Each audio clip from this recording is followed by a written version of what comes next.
think it is very clear that we have been doing long work on multilateralism in cooperation with FEPS last year.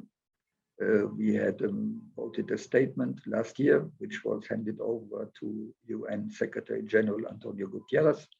And we know that Antonio Guterres was not only inspired by this paper, but worked with this paper. But as we can understand, he will not say that it came where it comes from, but the most important that we proceed with our ideas and that it was welcomed by our comrade Secretary General of United Nations. We had been doing, and we just had a discussion in the last hour on the question of resilient democracy.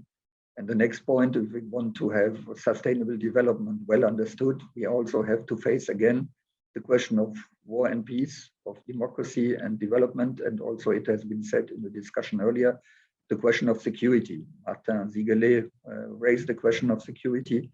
And therefore, in this background paper, there are some ideas still from a, I have to apologize, from a very European point of view, but well, Europe is an important part of the world still, but it shall not be only a European paper. And therefore, well, I would be happy that you contribute to this background reflection and that we would then go for a meeting, as I said, in November, we would go more into details. Because the questions are on the table. The question is, what can be done? That war is, that peace is just more than the absence of war. What can be done to promote resilient democracies, as we said? How do we see the limits and the risks of military interventions? The confusion between fight against terrorism and establishing democratic institutions, and so on and so on. And everybody understands that this has to do with what we did and what we went through in the last months with the situation of Afghanistan and the withdrawal of the troops. But these are fundamental questions because historically social democracy is a peace movement.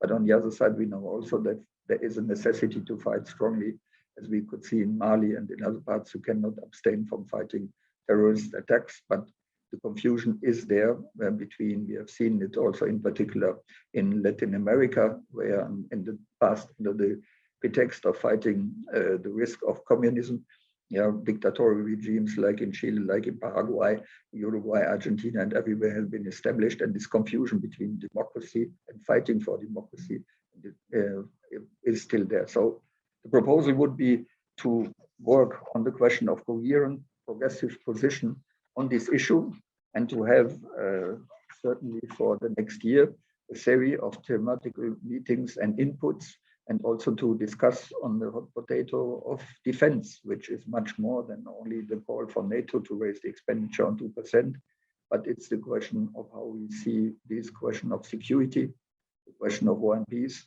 of development and democracy as really at the core of social democratic policies. And I think we have a lot of leaders who work on this, like our comrade Minister of Foreign Affairs in Sweden, Ann Linde, for example, with the OSCE and others. So we have a lot of experience, we have a lot of competence, but I would like very much that in this light, we would use this competence, this intelligence, all this experience, and really to work something which would be coherent to be presented next year. Why next year? Because next year, I hope that finally we can do what we have been decided in 2019 in Stockholm, getting together in New York around the UN General Assembly, and coming out with such a paper, which certainly is of actuality for United Nations, for NATO, for regional alliances on the different continents. And I think where our political family also must make the step into the next future and into the next development. So if this could be agreed, I would say, have a look to the reflection paper, the background paper. If you want to contribute by written, please do so, contribute to it. We will open also a chapter on our website for exchanging on articles on this issue. I know there is a lot of interest, and and this would be, let's say, if this is generally agreed without going into details, we would really concentrate in the next months as Progressive Alliance, together with FEPS, together with other think tanks, certainly also with the Olaf Palme Foundation, with the EBET Foundation, with FEPES in Mexico. And we have many, many progressive think tanks and foundations around the world who would work with us on this issue.